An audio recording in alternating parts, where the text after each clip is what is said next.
You came to my attention as the most prominent voice. I hate to use the word advocating because advocacy is not the Me role of a too. doctor nor of a scientist, and it's a term that's pointed at us frequently. But you were the leading advocate for the idea that we had tools at our disposal that we were not using during the COVID pandemic. I saw a now quite famous piece of testimony that you gave, a quite impassioned speech to the Senate, was it? Yeah. Yeah. About ivermectin. And as you probably remember, Heather and I had our own trajectory Hmm. with ivermectin, where, initially we believed what we had been told, that this was a drug that maybe had initially shown some promise, but that scientific study had proved it was ineffective. And Hmm. then when we just scratched the surface of that claim, we discovered all kinds of shenanigans. And there's a moment on DarkHorse where I literally think what I said was, what the fuck is going on here? Right? There was Wow. too much bullshit surrounding ivermectin for this just to be the normal fog of war. Somebody Yeah. was monkeying with our ability to even understand what it might be useful for. At which point I found your testimony, and anyway, the die was cast, I suppose. Yep. Yep. But in terms of framing the discussion, you obviously have a new book out about the. You want to show your book? Yeah. So I have it right here. So it's called, oddly or aptly, The War on Ivermectin. The subtitle's The Medicine That Saved Millions and Could Have Ended the Pandemic. Excellent. Now, you asked me to blurb your book, which I was thrilled to do. And I think actually that blurb might help people understand why, many people have the sense like, what does it matter now? And it matters a great deal now that we understand what happened to ivermectin, even if the potential utility of it is now greatly reduced by the endemism of the virus. Could you read that blurb?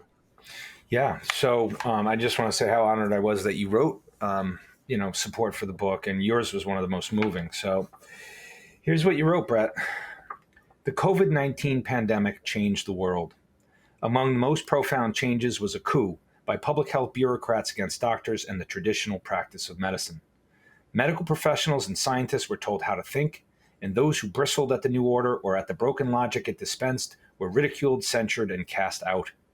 There was to be one and only one answer to the pandemic, a pair of unprecedented, barely tested therapeutics portrayed to the public as safe and effective vaccines. The only hitch in that plan was that these novel therapeutics couldn't possibly get FDA approval fast enough.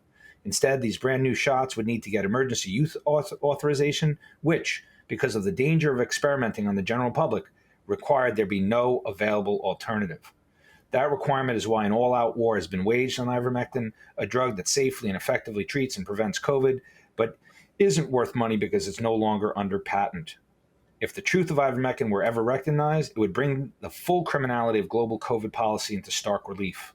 The war on ivermectin tells this shocking story in vivid detail from the vantage point of Dr. Pierre Kory, a heroic and highly decorated ICU specialist who spent every minute fighting on the front lines of this dirty covert war waged by pharma and its governmental captives against doctors, patients, and all the citizens of Earth.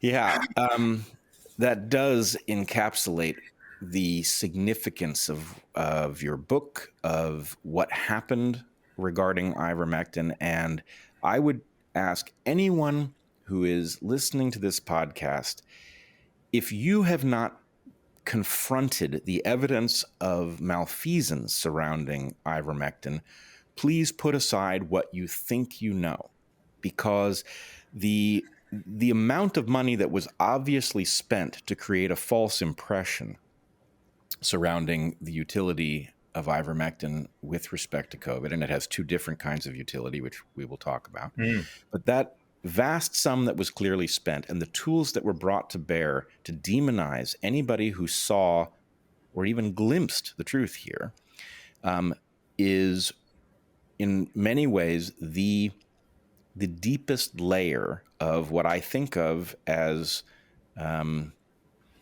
kind of a red onion pill, right? It's not a red pill. COVID is a red onion pill because there is layer after layer, and the deepest layer involves an unholy alliance between governmental functionaries, members of the press, tech platforms to make consideration of ivermectin unpalatable and to portray those who somehow escaped that labyrinth appear like quacks. I mean, including you, a highly Yep. decorated doctor, and by far not the only one on this side of the question, to portray you as lightweights or, as Sam Harris famously mused, possibly schizophrenic for your belief that there might be some value to this drug.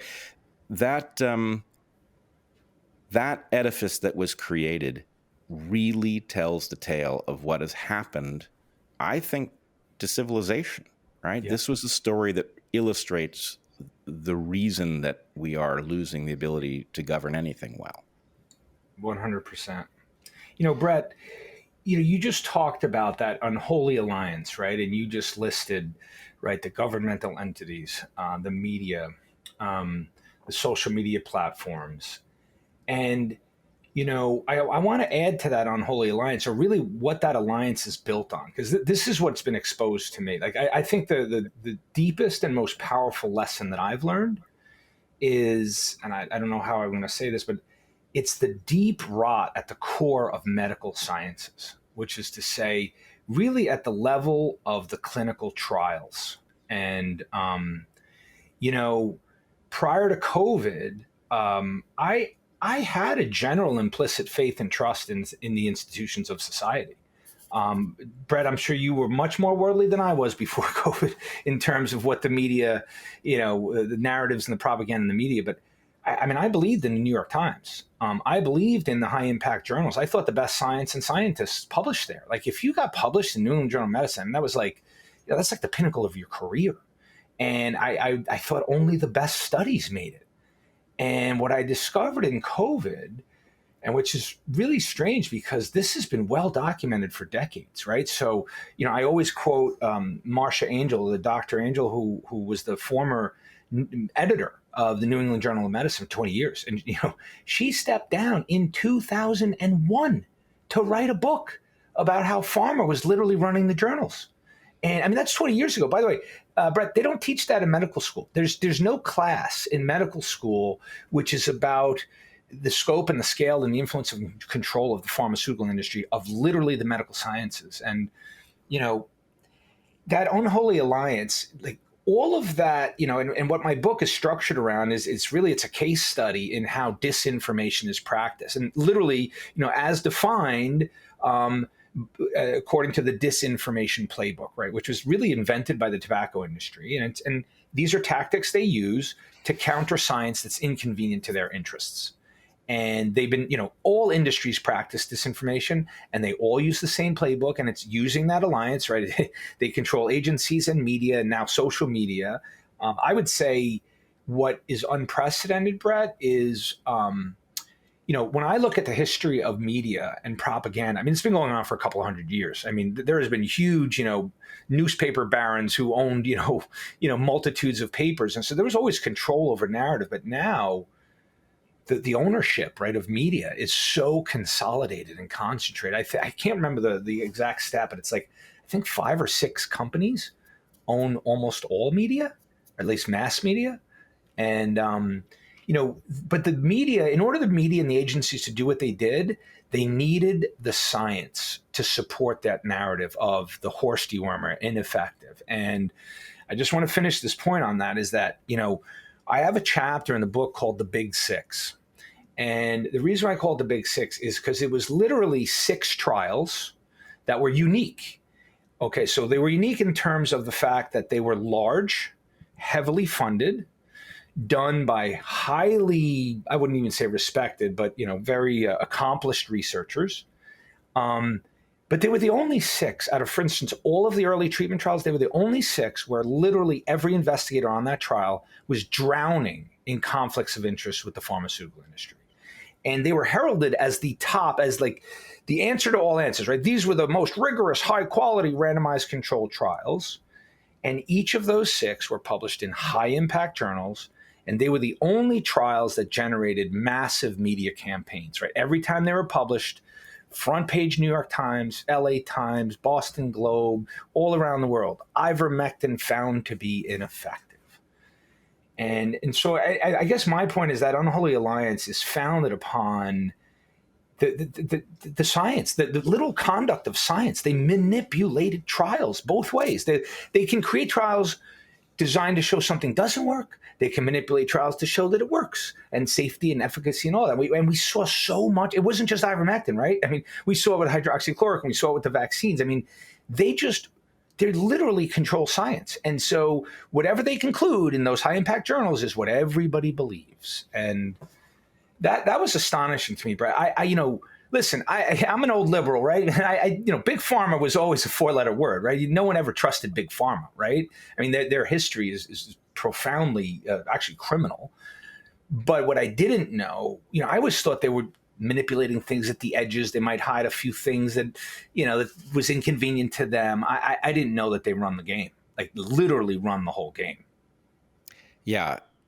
So you mentioned the question of whether I might have been a little more worldly. I think I probably was, but only because I went through a different ringer 20 years ago with the work I did as a graduate student on what I thought was a purely abstract evolutionary question.